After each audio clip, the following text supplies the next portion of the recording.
The first thing to note are the caves. They stretch down to y equals -59, and in two layers, depending on the y level.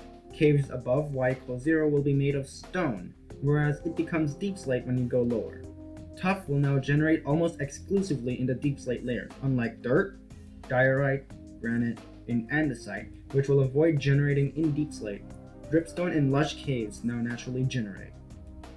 3 new types of caves have been added, aptly named the cheese, spaghetti, and noodle caves.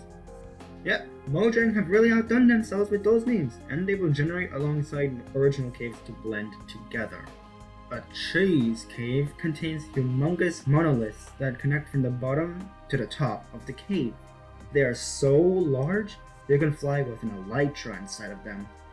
A spaghetti cave is a long, thin cave that is the most similar to the original cave type. A noodle cave, however, is a very tight type of cave, and they are very curvy in Generation 2. Like an onion, the new mountain has layers. 5, actually. The lowest layer is the mountain meadow, sporting a collection of flowers and also sweet berry bushes. The layer above that is the mountain grove. It's a snowy area populated by spruce trees. Rabbits have also made their home here. Layer 3 is the snowy slopes, the only residence of goats. The highest layer of a mountain can be either one of two things. It could be a lofty peak, covered only in snow and ice, or a snow-capped peak, covered in a multitude of frigid materials, like powdered snow and packed ice as well as snow and ice.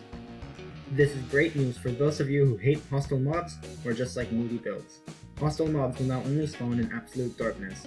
That's right, a requirement of light level 0 means you can spend way less on materials to make light sources.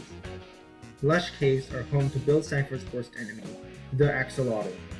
They will only spawn here and nowhere else as of this snapshot. 2 items have returned to their rightful places in the creative inventory. Bundles let you group a stack's worth of any combination of items together in one inventory space. Skulk sensors are redstone emitting audio activated blocks that can be deafened by wool if needed.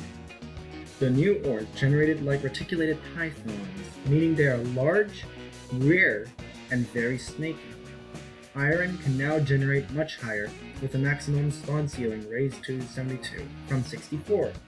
Copper spawns a lot less due to the fact that they spawn in larger veins, and so have iron. The total height of the world has increased to 384 blocks in height. 64 blocks have been added to the height limit, and 64 more underneath the world. Y equals 320 is the new world height. This is the first world height change since 2012, where the height was previously 128 blocks. If you want to download this version for yourself, then go to the link in the description.